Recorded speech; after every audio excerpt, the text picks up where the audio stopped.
안녕하세요. 이제 2부를 시작할 거죠? 네, 2부에서는 기출문제들 상세하게 한번 살펴보는 시간을 가질 겁니다. 네, 항공대 21 기출을 통해서 이학부, 공학부, 그 다음에 사회과학 계열의 문제를 살펴보는 시간입니다. 예, 먼저 이학계열 문제인데요. 이학계열 문제 아까 말씀드린 것처럼 1번이 수학 70점입니다. 2번이 글쓰기 30점이에요. 네, 그러니까 아까 이제 이학 계열의 최저 점수하고 평균 점수하고 별 차이가 많이 났죠. 네. 이 차이가 많이 난 것은 수학에서 변별력이 있었던 것 같다. 70점 배점이니까. 수투 미적분의 진심입니다. 오. 그러니까 제시문으로 줬다는 건 뭐냐면은 이거 쓰라고. 답안 쓸 때 이거 좀 사용 좀 해 제발 이겁니다. 학생들이 이런 것들을 사용 안 하니까 그런가요? 사용 안 하는 경우도 간혹 있고 그 다음에 힌트라고 봐도 돼요. 아, 힌트다. 어떻게 풀지 모르겠을 때 요거 있으니까 요 방식으로 뭔가 서술하면 뭔가 방법이 나올걸? 라고 힌트 주는 경우도 좀 있습니다. 그럼 이거는 그 문과 논술 문제에서 전제에 해당하네요. 요 범위 안에서 풀어라. 이렇게 네, 생각해라. 그쵸. 하는 전제에 해당하는군요. 다른 방법으로도 풀 수 있겠지만 그러면 난 마음에 안 들거든? 이렇다고 생각하면 오케이, 됩니다. 오케이. 네. 그리고 문제를 실제로 보면요. 문제가 많습니다. 1-1도 다시 또 쪼개놨네요. 네, 그래서 또 1-2을 또 쪼개놓고. 소문항이 많아요. 그래서 야. 많이 풀면 9개에서 10개까지 풀어야 됩니다. 그래서 앞에는 빨리빨리 풀어버려야 돼요. 요거는 그냥 완전 고1 과정이라고 생각하면 됩니다.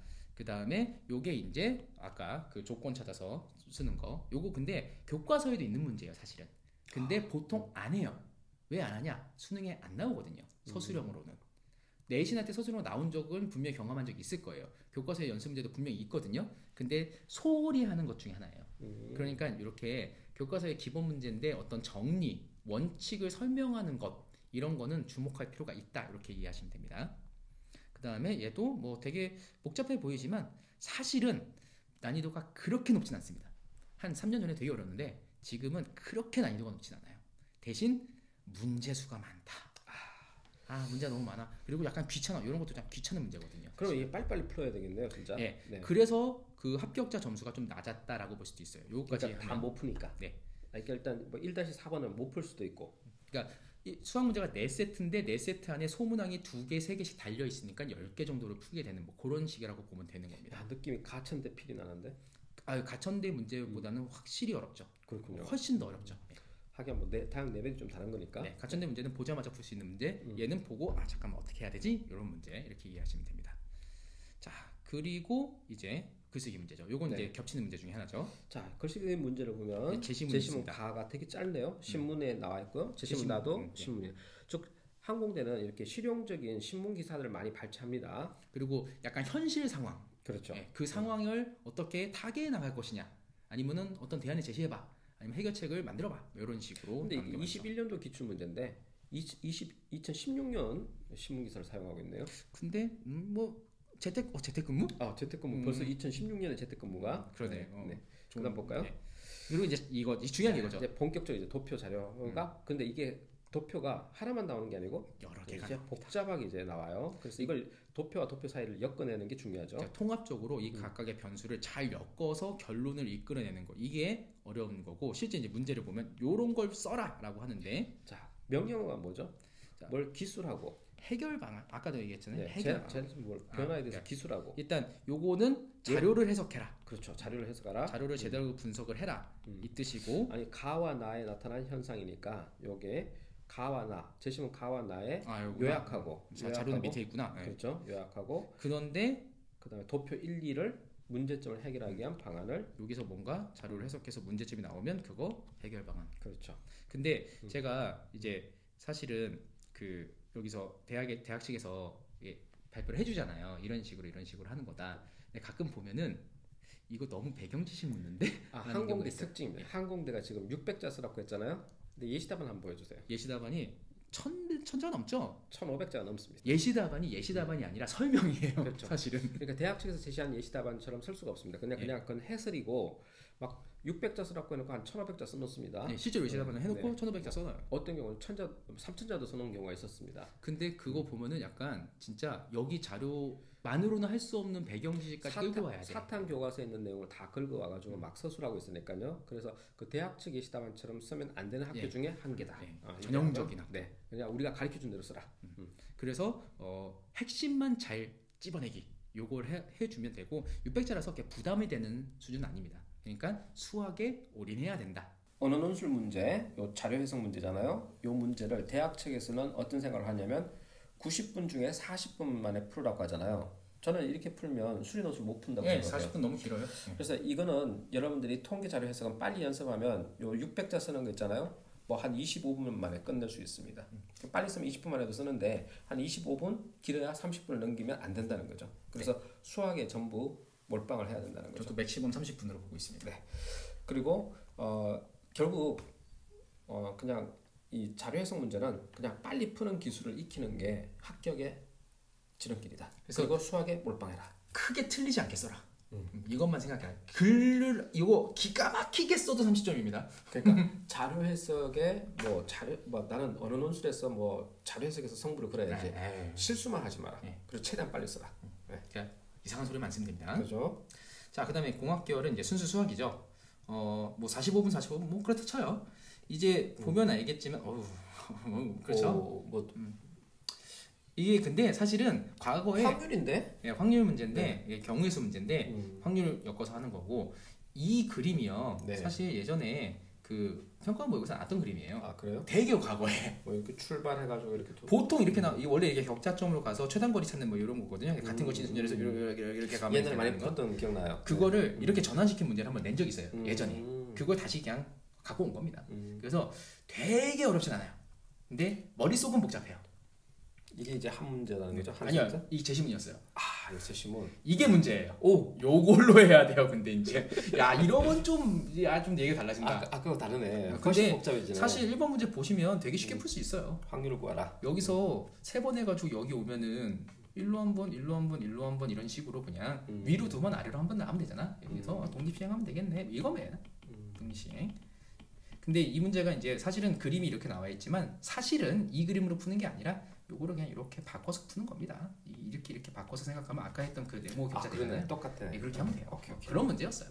이렇게 전환할 수 있는가? 음. 근데 문제가 약간 이제 그라데이션이 있습니다.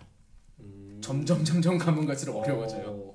점점 가면 갈수록 복잡하겠네. 조금씩 복잡해져요. 그럼 요거 배점이 뒤로 갈수록 배점이 높을 가능성이 있는데. 원래 이제 여기다 각각 점수 다 표시해줬었거든요. 그렇구나. 지금 점수가 네. 표시가 안 돼 있는데 여기가 이제 총 50점이라고 한다면 아마 얘가 한 15점 되지 않을까? 나머지 요거는 한 5점 정도 주는 거 그런 식으로 5점, 뭐 10점, 15점, 네. 15점. 그러니까 가면 갈수록 힘들어, 지쳤어, 막 이렇게 되는 거 그림. 그래서 이 그림에 약간 압도당하면 못 푸는 뭐 그런 문제인데. 아주 어렵진 않습니다. 쉽다고는 안 해요. 아주 어렵진 않아요. 문과 계열의 학생들이 풀 수 있나요? 풀 수 있습니다. 오케이. 그래야 가능하죠? 네. 문과까지 풀 수 있는 그런 문제입니다. 자, 그런데 이제 두 번째 문제는 문과가 절대 못 푸는 문제라고 보면 됩니다. 근데 왜 이걸 이학부에 내놨죠? 아니 공학이에요. 공학이에요? 공학이에요. 왜냐면 이게 그러면 아까 그 1번 문제 정도 수준은 이렇게 하면 되겠네.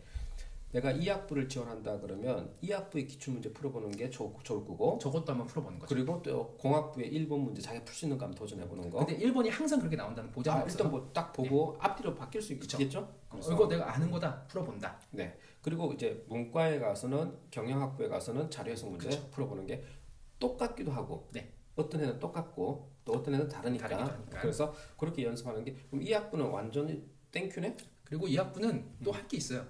그래요? 한양대 상경계열 풀면 됩니다. 오케이. 한양대 상경계열이 거의 이제 상위호환. 공학부 학생들은 이 학부의 그 수리 논술 문제 풀어볼 필요가 있나요? 연습하는 건 할 수 있죠. 물론 이제 근데 그것보다는 어렵게 나올 거고 그것보다 더 깊이 들어가야 된다는 건 알고 가야 되는데 그래도 그 대학의 출제 경향이나 패턴 그리고 단계적으로 그라데이션하는 단계적인 문제를 푸는데 도움이 될 거다. 네. 그러니까 아이디어 상에서 도움이 된다. 이런 거죠. 이건 뭐 이과만 배우는 거, 미적분에서만 배우는 그런 거. 사인 코사인. 곱합 자본식이라고요. 사코는 사푸사, 코사는 사마사 뭐 이런 겁니다. 노래를 부르면서 외우는 공식. 그래서 얘가 지금 문제가 좀 까다롭긴 합니다. 기하 파트도 살짝 들어가고 삼각함수가 기하라기보다 삼각함수라고 보는 거죠. 삼각함수는 그죠? 삼각형의 외접 구하는 거니까. 미적분 삼각함수다 정도로 생각하는 게 맞고 또 복잡해지죠. 뭐 그래요. 네. 그래요. 그래요. 근데 오히려 얘는 좀 쉬워요. 얘는 조금 쉽고. 얘네 또 사실 얘를 했으면 얘도 좀 쉽고 접선의 방정식 나오는 거. 이런 건 뭐 거의 이차함수 구했으면 접선은 거의 고1도 구할 수 있는 거거든요. 고1의 어느 정도 수준? 고1의 상위권? 고1의 중간? 고1 3등 사실 이 문제는 고1 한 3등급만 돼도 풀어요. 오케이. 원래는. 네.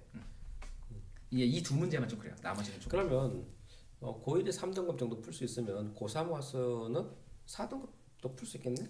그쵸. 꾸준히 하고 있었다면. 네. 근데 이 문제 가끔가다 소문난 한두 개가 그렇다는 거지 전반적으로 그렇다는 얘기는 아닙니다. 그럼 일단 항공대 공학 계열의 수리 논술을 지원한다 그러면 이과 수학으로 3등급?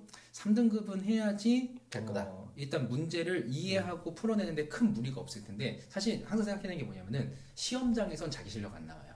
시험장이 긴장하고 막 그러잖아요. 그래서 수학 막 항상 1등급 나오던 친구들도 수리논술 시험장 가면은 나 왜 이러지? 이런 경우 있어요. 그래서 이제 수학 공부하는 거와 별도로 요 기출 문제도 풀어보고 그쵸. 시험처럼 연습하는 거. 논술식으로 이제 서술형도 연습하고 시간 재성하는 그런 거. 과정이 필요하다는 거죠. 그런 거 실전 연습 꼭 필요합니다. 네. 자 이제 사회계열 이제 글쓰기 문제들 경영학부. 이 뭐예요? 주몽? 고주몽. 고전 문학 나왔어요. 문학 나왔어요. 고전. 길어요. 제법 길게 나왔네요. 또 고전. 야 웬일로? 근데 가끔 항공대가 이렇게 국어 교수님들이 들어가서 이렇게 문학 작품 냅니다. 굳이가. 그래서 학생들이 이게 딱 보고 그냥 딱 볼펜 넣고 포기하기도 합니다. 이게 이렇게 고전을 이렇게 내면 이례적인 문제인데 가끔 나와요. 가끔 얘네들이. 다 문학이에요, 다. 문학 작품 냅니다. 네. 그래서 문제가 뭐지? 문제를 한번 봐야 되는데 제시문을 읽고 물음에 답하시오라고 했거든요. 네. 문제가 없어요. 문제 잘렸다. 잘렸습니다. 자, 사회계론 이제 아까는 똑같은 문제죠. 네, 제시문도 짧고 똑같은 문제네요. 자, 여러분 똑같은 거 똑같은 문제입니다. 그러니까 지금 아까 우리가 1번 문제를 보니까 야 이거 문학만 이렇게 게다가 고전으로 그러면 조금 부담이 되는 친구들이 꽤 있겠네요. 물론 항상 그런 게 아니잖아요, 사실은. 항상 이렇진 않아요. 네. 근데 약간 뭐랄까 일반론적인 주제를 많이 낸 걸로 기억을 하거든요. 저는 항공대가 이제 1번 글쓰기 할 때. 그래서 사실은 교과서를 살짝 벗어나는 경우가 있다. 요 정도로 보는 게 좀 맞을 것 같고. 그러니까 준비 안 하고 가면. 근데 또 발표한 자료들 보면 네. 1번 문제는 이제 국어 문제 영역이에요. 국어 영역에 좀 국어 영역인데 이렇게 문학이 나오는 경우도 있고 네. 또 이제 비문학을 내기도 하고요. 그건 이제 출제진이 바뀔 때마다 획획 바뀌어요. 네. 근데 이제 2번은 거의 확정적이죠. 그냥 통합사회에서 그러니까 통합사회 사탐에서 그냥 쭉 나옵니다. 네. 그래서 그런 건 뭐 별 문제 없고요. 그래서 고정적으로 나옵니다. 그래서 이게 항공대를 준비한다면 기출 문제를 뭐 한 최근 3년치를 풀고 들어간다 그러면 떨어집니다. 다양하게 봐야 돼. 네. 그러니까 이 경영학부를 준비할 거면 기본적으로 논술 공부를 제대로 해야 됩니다. 다양한 학교의 논술을 많이 봐야겠네요. 네, 맞습니다. 되게 특이한 거 발견했어요 지금. 네. 똑같은 문제인데 얘는 700자예요. 100자 더 주네요. 점수 100점 때문에 그런가 네, 봅니다. 100자를 더 줬으니까 좀 더 써봐 이렇게 생각하면 되죠. 왜 그러냐면 아까 그게 이 학부는 수학을 중심으로 할 겁니다. 30점 줄 거니까 그랬고 여기서는 30점이 아니라 40점이라서 그럴 거예요. 네, 그래서 이제 조금 더 구체적으로 쓰는 게 필요하다. 배점이 달라서 그래요. 네. 그러면 어쨌든 경영학부, 그러니까 사회계열 경영학부를 준비하는 친구들은 일단은 글쓰기 중심으로 가야 되는데 2번은 어차피 자료 해석과 대안 제시니까 거의 공식화시켜서 풀 수 있는 시간을 짧게 잡아도 되는 그건데 1번 문제가 관건이 되겠네요, 사실. 그렇죠. 1번 문제로 그냥 결판 낸다. 이게 문과 논술의 특징이고요. 자, 그럼 이제 우리 이학 계열하고 공학 계열은 어떻게 준비하면 좋을까요? 일단은 수학 문제 자체가 아까 봤지만 되게 완전히 벗어나는 문제들은 아니에요. 거의 이제 수능 형태의 문제랑 비슷하고 내신 형태의 문제들도 비슷하게 섞는 거. 그러니까 내신에서 서술형 나왔을 것 같은 거. 이런 문제들을 꽤 많이 내고 좀 전의 문제들은 그런 세트인데 다른 세트 문제들 보면 더 단순한 문제들로 구성된 경우도 있어요.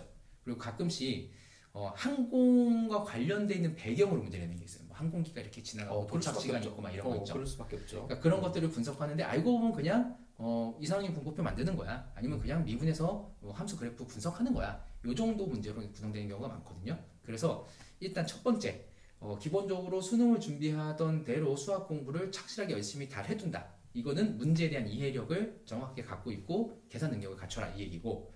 그런데 사실 수리논술은 차이점은 이게 답을 내가 너한테 답쓰라고 하는 거 아니야. 그 답쓰라고 하는 과정에서 어느 정도의 단계를 설정하고 풀어내는지다. 그거 평가할 거야. 이거기 때문에 그냥 편법이라든가 뭐 스킬 같은 거 이런 거 활용해가지고 빨리 답만 찾아서 답만 딱 쓰는 거 이러면 안 됩니다. 채점 기준에 답만 쓰면 0점 처리한다고 되어 있어요. 그러니까 얘가 이런 설정에 의해서 내가 이걸 설정하고 그래서 내가 요런 아이디어로 이렇게 갈게요라는 거 이걸 선언해주고 중요한 수식을 딱 써주고 그리고 최종적 결론 날 때 어떤 조건 같은 걸 만족시켜주고 이런 것들의 서술하는 방식을 연습해야 되는데 수능 공부할 때 그걸 안 하는 경우가 굉장히 많아요.